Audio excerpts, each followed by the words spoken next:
नमस्कार दोस्तों, मैं उपेंद्र नोएडा से। मैं आज आपको दिखाता हूँ जो हमारी छत पे आम लगे हुए हैं।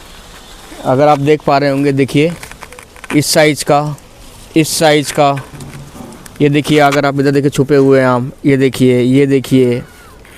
उसके बाद मैं आपको दिखाऊं, इस साइड में देखिए आम लगा हुआ है। अगर आपको दिख रहा होगा तो इन डालों में भी आम लगा हुआ है, इन डालों में भी आम लगा हुआ है।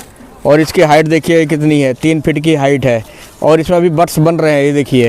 इसमें फ्लावरिंग आ रही है, इसमें फ्लावरिंग आ रही है। अगर आपको दिख रहा होगा तो टिप्स पे फ्लावरिंग अभी भी आ रही है। तो आज ये दिसंबर का महीना है और दिसंबर में जो है ये फ्रूटिंग आपको दिख रही है, फ्लावरिंग भी दिख रही होगी आपको। तो ये कौन सी वैरायटी है और दूसरी और कौन सी वैरायटी है जो कि हमें सर्दियों में आम बढ़िया देता है। आज 2 वैरायटियों की बेसिकली टॉप की जो वैरायटी है मैं उसके बारे में कंपैरिजन करूँगा।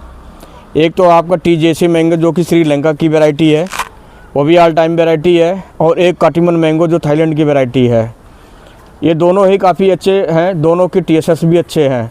अगर मैं मिठास की बात करूँ तो लगभग दोनों सेम है, लेकिन इसमें जो मेन डिफरेंस मैं उसकी बात करता हूँ। जो काटीमन मैंगो है ये थोड़ा सा प्रिडिक्टेबल कम है, यानी कि ये ज़रूरी नहीं है कि हर जगह इंडिया के हर कोने में प्रॉपर फ्रूटिंग दे। कई बार ऑन सीज़न में तो बढ़िया फ्रूटिंग देता है, ऑफ सीज़न में कभी कम फ्रूटिंग देता है ये, और कभी अच्छा भी देता है। ये जगह जगह पे डिपेंड करता है कि क्या एटमॉस्फेयर है। थोड़ा सा मौसम चेंज पे इसका जो है फ्रूटिंग पे असर पड़ जाता है। दूसरा ये है कि ये मीठा तो काफ़ी अच्छा होता है, TSS इसके अच्छे हैं। टेरिस गार्डन में हो जाता है। ये बोनर वैरायटी है अपनी। 2 वैरायटी आप देख लो हमारे यहाँ जो लगा हुआ है, ये 2 पौधे छोटे छोटे लगे हुए हैं, इसमें फ्रूटिंग हो रही है। और आप ने देखा ही होगा, पहले भी मेरी वीडियो पड़ी हुई है, सब पे फ्रूट अच्छे अच्छे फ्रूट लगे हुए हैं। घर में बड़े बड़े साइज़ के भी लगे हुए हैं, इधर भी बड़े लगे हैं। और ये दिसंबर के महीने में लगे हुए हैं सारे फ्रूट। अब मैं दूसरी अगर कंपेरिजन करूँ आपको, जो है जो श्रीलंका की बहुत फेमस वैरायटी है, अभी इंडिया में बिल्कुल चालू हुआ है, कुछ ही नर्सरियों में है। अब कुछ लोग पौधे लगाए, मैंने भी पौधे लगाए हैं उसका। तो उसकी क्या ख़ास बात है, बेसिकली उस वैरायटी का नाम है TJC मैंगो। TEJC है, थॉम EJC नाम है उसका वैसे श्रीलंका में। और श्रीलंका में उसकी ऑल टाइम वैरायटी में कमर्शियल खेती होती, काफ़ी अच्छी प्रोडक्शन है, काफ़ी अच्छा जो है उसका रिस्पांस आया हुआ है। अब वो हमारे इंडिया में भी लगने लग गया है। कुछ नर्सरियाँ इसको जो है चेक भी कर ली हैं, इसकी फ्रूटिंग भी अच्छी हो रही है। तो इसकी खास क्या बात है कि ये आपको ठंडी के 3 महीने, दिसंबर, जनवरी, फरवरी, मार्च, 3 महीना छोड़ के पूरे साल में जो है आपको उसको फ्रूट मिलेगा खाने को।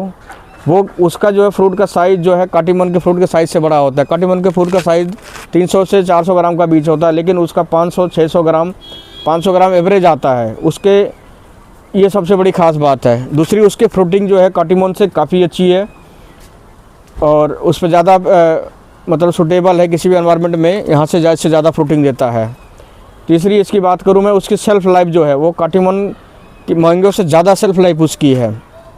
और वो एक एक्सपोर्टेबल क्वालिटी है और टेबल पे भी रखने के काम आता है, वो वैरायटी काफ़ी है। अगर मिठाई की बात करूँ तो मीठापन दोनों में ऑलमोस्ट सेम ही है और दोनों ही अच्छी वैरायटी है। लेकिन TJC जिस तरीके से उसका रिस्पांस आ रहा है, अगर इंडिया में उस तरह का रिस्पांस आया तो वो फर्स्ट नंबर पे आ जाएगी और ये काटीमन सेकंड नंबर पे आ जाएगी। अभी उसकी अवेलेबिलिटी थोड़ी कम है क्योंकि अभी कुछ ही जगहों पे, कुछ ही नर्सरियों के पास है और धोखाधड़ी भी हो रहा है। तो अभी आप लोग अगर लगाना चाहते हैं तो थोड़ा सा रुक के लगाएं, जब वो ईजिली अवेलेबल हो जाएगा सारी नर्सरियों में। लेकिन वो भी काफ़ी अच्छी वैरायटी है, तो उसको आप लगा सकते हैं। और अगर मैं काटीमन की बात करूं, काटीमन तो आज के डेट में अगर आप जिस भी नर्सरी में जाओगे वहाँ इजीली अवेलेबल हो गया है। बहुत सारे टेरिस गार्डन में लगा भी है, इसका रिस्पांस भी आ गया। देखिए हमारे यहाँ भी लगा हुआ, फ्रूट भी है। और अभी जब ये पकेगा तो मैं इसका जो है आपको टेस्ट रिव्यू भी दूंगा, सारी चीज़ें होंगी। और देखिए अभी ये इसमें फ्लावरिंग हो भी रही है अगर मैं बात करूँ इससे, देखिए जबकि ये दिसंबर का महीना भी फ्लावरिंग हो रही है। पता नहीं इसमें फ्रूट लगेगा नहीं लगेगा, कुछ बता नहीं सकते इसके बारे में। लेकिन जो श्रीलंका की वैरायटी है TJC, उसकी फ्रूटिंग अच्छी है और उसका साइज़ भी अच्छा है, तो उसका फ्यूचर भी काफ़ी होने वाला है। काफ़ी अच्छा उसकी वैरायटी निकल के आने वाली है इंडिया में और मुझे लगता है कि नंबर 1 पे वो लीड करेगा। बाकी और भी बहुत सारी ऑल टाइम वैरायटी हमारे यहाँ पे हैं।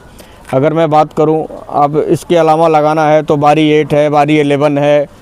उसके बाद जो है आप श्रृंगाना एक है, वो ऑल टाइम वैरायटी है। भास्त्रा है अपने यहाँ की, अगर राजस्थान की जो एक वैरायटी है कोटा की, सदाबहार है, उसके बाद जो है कानून भोग है, सुखतारा, नयन तारा, थाई ऑल टाइम जो है, बहुत सारी जो है आपको ऑल टाइम मिल जाएंगे। लेकिन ये जो टॉप की वैरायटियाँ हैं वो 3 है बेसिकली। जो टॉप पे आज की डेट में TJC आ रही है, सेकंड पे कॉटिमोन आ रही है और थर्ड पे होंगलोंग आ रहा है, जो कि एक मात्र colourful all time mango variety है। वो भी थाईलैंड की वैरायटी है। उसकी ओरिजिन जो है चाइना की, बट उसकी खेती थाईलैंड होती है, तो हमारे इंडिया में थाईलैंड के थ्रू आई है, तो वो भी काफ़ी अच्छी वैरायटी है। तो ये 3 टॉप पे चल रही हैं। और आप भी, मैं रिकमेंड करूंगा कि एक पौधा कम से कम TJC का लगाइए, काफ़ी अच्छा रिस्पांस मिलेगा, टेरिस पे आसानी से हो जाता है और काफ़ी अच्छा जो है प्रोडक्शन भी मिलेगा, उसका फ्रूटिंग भी मिलेगी। आपके घर पे सर्दियों में भी आम खाने को मिलेगा, जैसा हमारे यहाँ दिसंबर में लगा है तो आपके यहाँ भी लग जाएगा और ईजिली ये हो जाता है। तो मैं आपको रिकमेंड करूँगा कि आप TJC का एक पौधा लगाइए, जैसे ये अवेलेबल हो जा रहा है थोड़ा रीजनेबल रेट में, तो आप भी अपने गार्डन पे उस पर एक लगाइए और एक कॉटिमोन तो आप लगाइए ही लगाइए। दोनों काफ़ी अच्छी वैरायटी है। नमस्कार।